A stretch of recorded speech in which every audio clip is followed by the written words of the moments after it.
2009, we got Friday the 13th, the remake, which was mooted to be the start, or the new start, on a series of movies that never quite came to fruition, which is a shame really, because I'm a big Friday the 13th fan. I would want to see as many of these movies as I possibly can.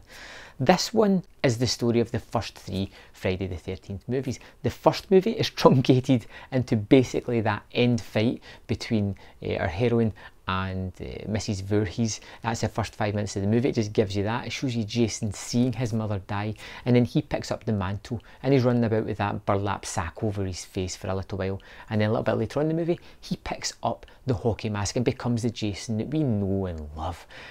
So it pretty much just takes these plot points from the first 3 movies and rams them into this movie, and then kind of takes pretty much a plot point from every movie. Group of kids go to Crystal Lake to party, have sex, do drugs and slaughter them. You also get another character there who's looking for his sister who disappeared early, because this movie doesn't just take one group of people, it takes you get one group immediately at the start who gets slaughtered almost instantly, and then you get this next group going up there, including somebody who's looking for his sister who was in the first kind of group of people that were slaughtered. They kind of get to a cabin lake house. Jason takes him out.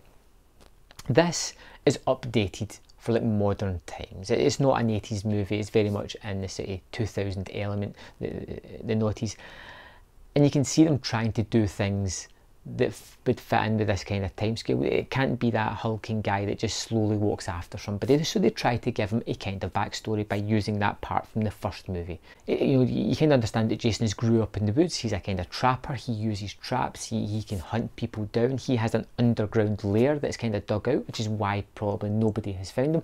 It feels kind of thought out more than most of the other Friday the 13th movies, and I like it because of that.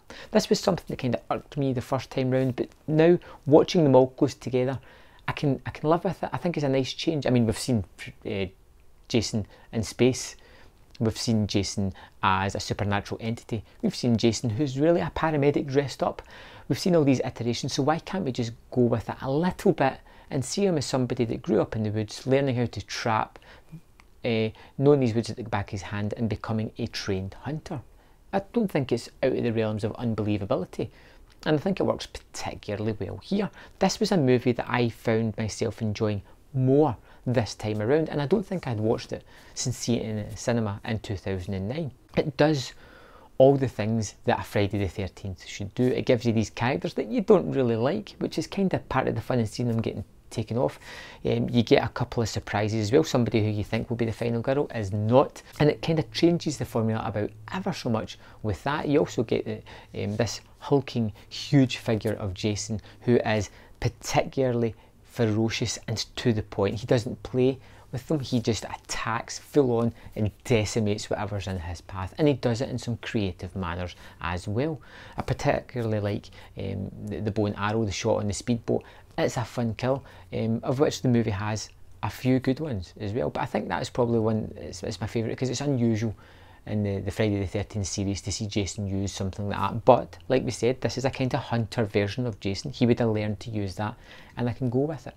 The main characters in the movie don't really care about, and I'm not really interested in. I want to see Jason doing what he does best, and I think he does it here. He is quick, he is ferocious, he is violent, he is a killer, and he does what he does extremely well. I think this is a movie that is much maligned, which is a shame, because it is actually a pretty good remake of this, especially when you see some of the remakes of classic other movies. It takes lots of pieces from different Friday the 13th and carries them into this movie, like trying to appease the fans.